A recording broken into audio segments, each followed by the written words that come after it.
Parfait, bonjour. Alors, je suis ravi d'être parmi vous, même si c'est du distanciel. Je suis vraiment désolé de ne pas être physiquement présent. Vous en doutez, les grèves ont joué. Donc, je remercie déjà les organisateurs de l'opportunité qui m'est faite de présenter une partie de nos travaux dans une thématique un peu exotique pour vous, je pense.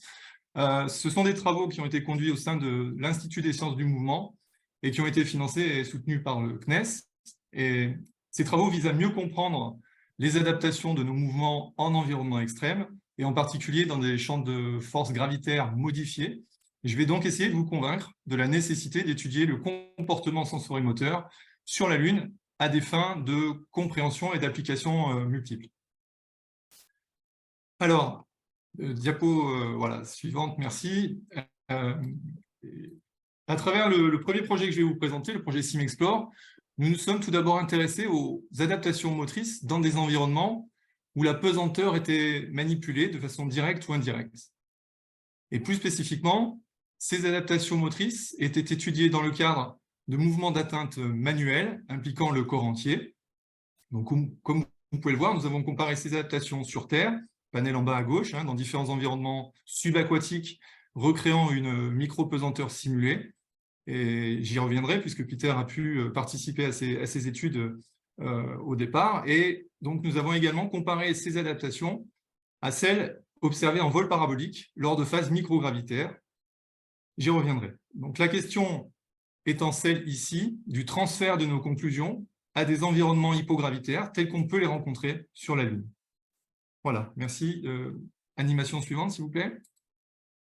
Donc, comme je le disais, grâce à une jolie collaboration avec la COMEX, entreprise de la région sud, où Peter pilotait justement à l'époque le département espace, nous avons lancé une première étude en immersion, et plus exactement en flottabilité neutre, grâce à l'utilisation d'un scaphandre submersible prototypique qui s'appelait Gandolfi. Nous avons donc développé un système de mesure permettant d'enregistrer les mouvements de pointage sous l'eau en direction de cibles de taille et d'excursion différentes. Diapositive suivante, s'il vous plaît. Alors, lorsqu'on compare ces mouvements réalisés en flottabilité neutre grâce au scaphandre par rapport à ceux effectués à sec sur Terre, on observe donc une augmentation du temps de préparation et d'exécution du geste, animation suivante, ce qui est assez intuitif au regard des propriétés de résistance et de viscosité de l'environnement aquatique.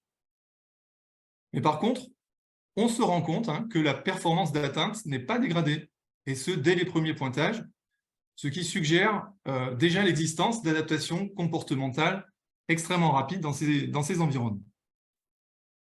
Diapositive suivante.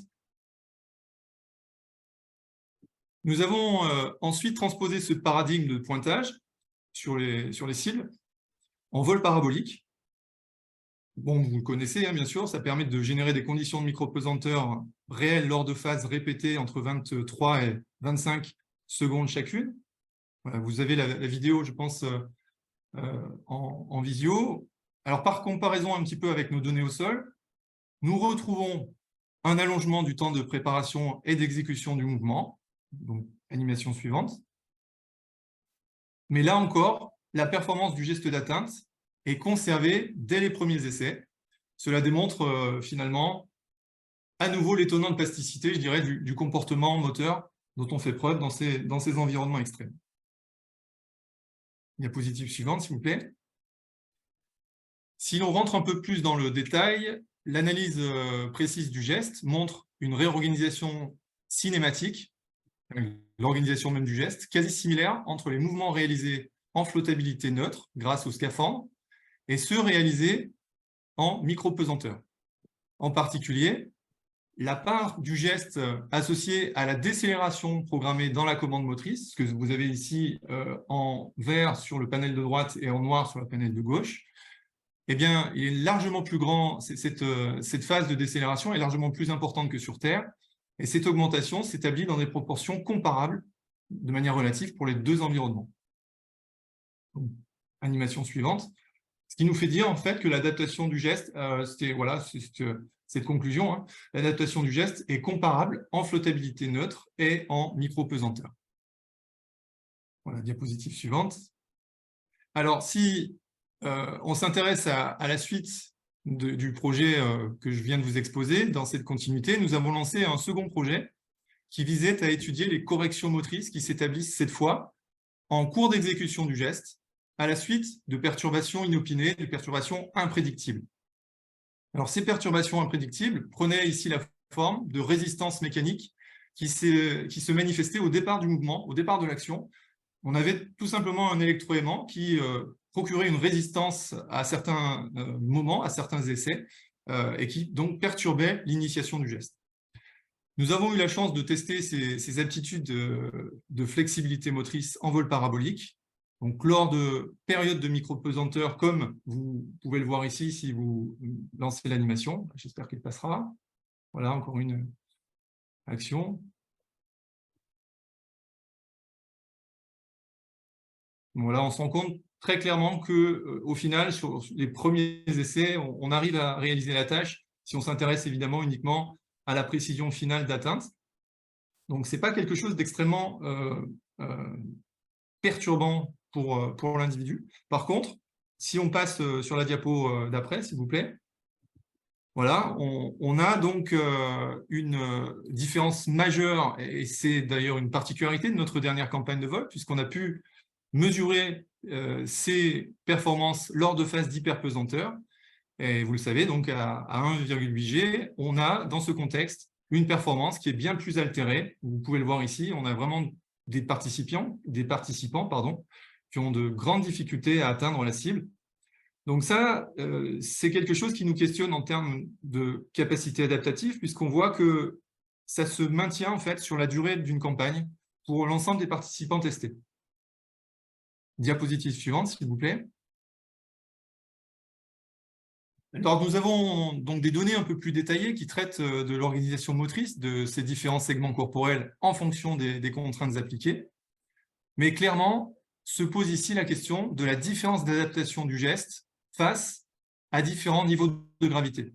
Si je rentre un petit peu dans le détail, en fait, on a des synergies musculaires qui s'établissent et qui attestent quelque part d'une organisation qui est finalement issue d'une structure basée sur ce qu'on a l'habitude de faire sur Terre, mais qui va en fait se décliner différemment, vraiment, qui va s'adapter différemment à partir de niveaux de gravité modifiés.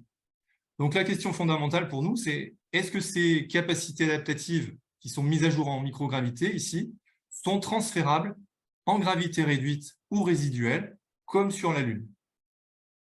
Diapositive suivante, s'il vous plaît. Alors nous avons en fait de nouvelles perspectives, notamment sur les dernières expériences que nous avons conduites, en testant des participants sur un tapis de course qui crée une pression positive sur la partie inférieure du corps, générant ainsi un allègement contrôlé semblable à une réduction gravitaire simulée. On est typiquement sur un analogue à cette gravité partielle qu'on peut manipuler à travers justement l'allègement lié à cette chambre d'air pressurisée.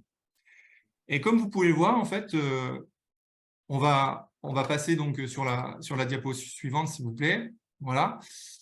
Nous avons comparé la foulée et les appuis de participants qui devaient donc courir à 100% du poids de corps à ceux réalisés en fait en gravité martienne simulée, c'est-à-dire à 38% du poids de corps. Vous pouvez regarder donc sur l'animation qui suit. Voilà.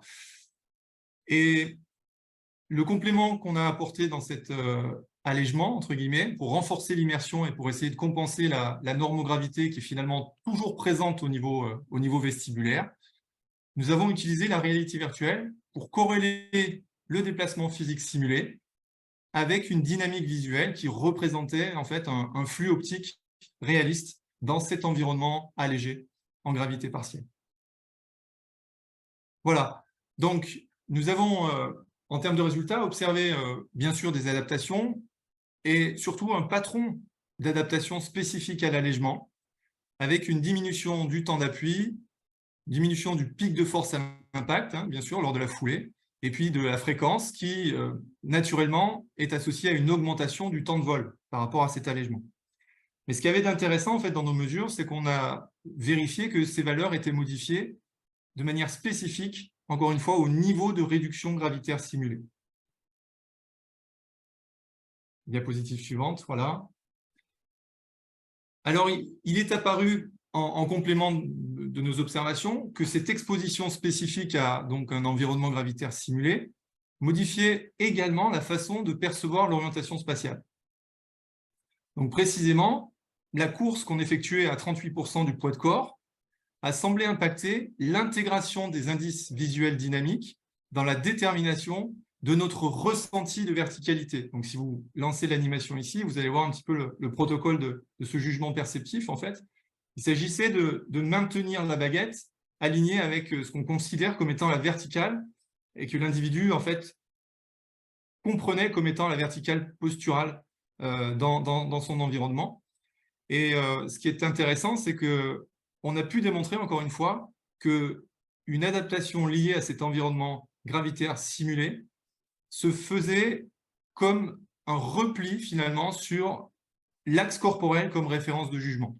Pour faire simple, les individus, les participants, ont finalement minimisé le poids de cet environnement visuel pour maximiser, en fait, une orientation basée sur l'axe du corps de manière prédominante. Donc, on a quand même des adaptations qui touchent non seulement la motricité, mais qui touchent aussi les représentations spatiales dans des temporalités relativement rapides, en tout cas, au vu de nos expériences. Voilà, donc diapositive suivante, merci.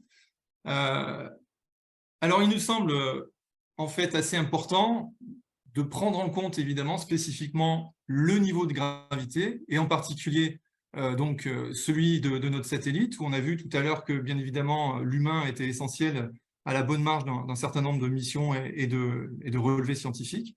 Donc, je pense que c'est important d'étudier les adaptations sensorimotrices dans ces environnements et ces niveaux de gravité particuliers offerts notamment sur la Lune.